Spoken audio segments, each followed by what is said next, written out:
আবার সংগঠনকে জানানোর আগে আপনি গোটা জাতির কাছে বিচার দিয়ে ফেলবেন।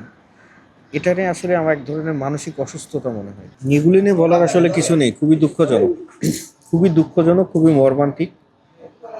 আর কিছু ব্যাপারগুলো স্পষ্ট ভাষায় আমি বলতে চাই অভিনয় শিল্পী সংঘের সাধারণ সম্পাদক হিসেবে, যদি আপনি সংগঠন করেন সংগঠনকে পুরোটাই বিশ্বাস করতে হবে।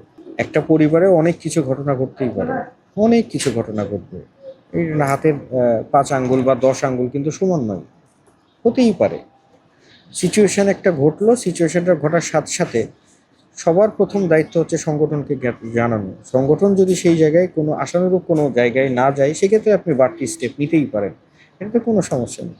কিন্তু সংগঠন আপনি করবেন, আবার কিছু হলে সংগঠনের কাছেই দৌড়ে আসবেন, আবার সংগঠনকে জানানোর আগে আপনি গোটা জাতির কাছে বিচার দিয়ে ফেলবেন। এটা নিয়ে আসলে আমার এক ধরনের মানসিক অসুস্থতা মনে হয়। এটা আসলে সিম্পলি মানসিক অসুস্থতা মনে হয়। সেক্ষেত্রে আমরা সংগঠন থেকে অলরেডি বিবৃতি দিয়েছি, স্ট্রিক্টলি এটা আমরা ফলো করার চেষ্টা করব। সাংগঠনিক যে কোনো বিষয়ে সংগঠনের বাইরে সোশ্যাল মিডিয়াতে কেউ যদি এই বিষয়ে সংগঠনকে জানানোর আগে কথা বলা বা বিব্রত করার চেষ্টা করেন, সেক্ষেত্রে সংগঠন আমরা সর্বোচ্চ তার বিরুদ্ধে ব্যবস্থা নেব আর কি।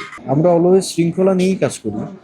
আসলে আপনারা যেটা জানেন সেটা হচ্ছে সংগঠন পর্যন্ত আসে না, সংগঠন পর্যন্ত এসছে আর সংগঠন সেটার ব্যবস্থা নেয়নি, এরকম উদাহরণ খুব কম আছে। যেগুলো হয় কি, কিছু কথা ঘটে, কিছু ঘটনা রটে। আহ আর সবচেয়ে বড় কথা, বানরের গলায় মুক্তোর মালাটা পরাবে কে, হাতটা পরাবে কে? কেউই পরাতে চায় না, কিন্তু সংগঠন পর্যন্ত আসেই না।